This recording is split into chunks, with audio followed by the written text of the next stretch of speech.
Boche gold and diamonds. Buy now pay later. Ottapalam Cherpulassery റോഡിന്റെ രണ്ടാം ഘട്ട നവീകരണ പ്രവർത്തനങ്ങൾ നിലച്ചതിനു പിന്നാലെ വ്യത്യസ്തമായ സമര പരിപാടികളുമായി മുസ്ലിം ലീഗ് രംഗത്ത്. 25-ന് വൈകിട്ട് മഞ്ചൽ യാത്രയും സമരജ്വാലയും നടത്താനാണ് അനങ്ങനടി പഞ്ചായത്ത് കമ്മിറ്റിയുടെ തീരുമാനം. ഇതിനിടെ പൊടിശല്യം രൂക്ഷമായ റോഡിൽ യാത്ര തീർത്തും ദുരിതമായി. പഞ്ചായത്ത് അതിർത്തിയായ പത്തായപ്പടി മുതൽ കീഴൂർ റോഡ് വരെയാണ് സമരമെന്ന് നേതാക്കൾ അറിയിച്ചു.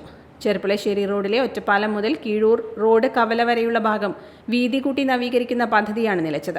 സാമ്പത്തിക പ്രതിസന്ധിയാണ് അനിശ്ചിതത്വത്തിന് കാരണമെന്നാണ് വിവരം. കഴിഞ്ഞ 2 മാസത്തോളമായി നിർമ്മാണം അനിശ്ചിതത്വത്തിലാണ്. കീഴൂർ റോഡ് കവല മുതൽ ചെർപ്പുളശ്ശേരി ടൗൺ വരെയുള്ള ഭാഗത്തെ നവീകരണം ആദ്യഘട്ടത്തിൽ പൂർത്തിയായിരുന്നു.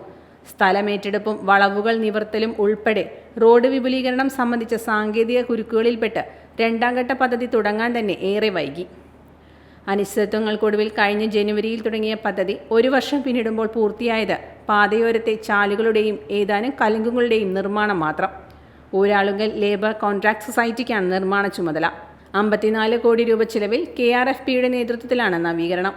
കരാർ പ്രകാരമുള്ള നിർമ്മാണ കാലാവധി മാർച്ച് 31-ന് പൂർത്തിയാകാനിരിക്കെയാണ് പദ്ധതി എങ്ങും എത്താത്ത സാഹചര്യം. കോൺക്രീറ്റ് മിശ്രിതവും മണ്ണും പൊടിശല്യം സൃഷ്ടിക്കുന്നത് യാത്രക്കാരെയും വ്യാപാരികളെയും വലയ്ക്കുന്നു. കരാർ കമ്പനി റോഡ് നനയ്ക്കാറുണ്ടെങ്കിലും ഫലമില്ലെന്നാണ് പരാതി. വ്യാപാരികളും നാട്ടുകാരും സ്വന്തം നിലയിൽ നനച്ചാണ് പ്രശ്നത്തിന് താൽക്കാലിക പരിഹാരം കാണുന്നത്. Time kids pre school, Mannannur road, Vaniyamkulam. .View news.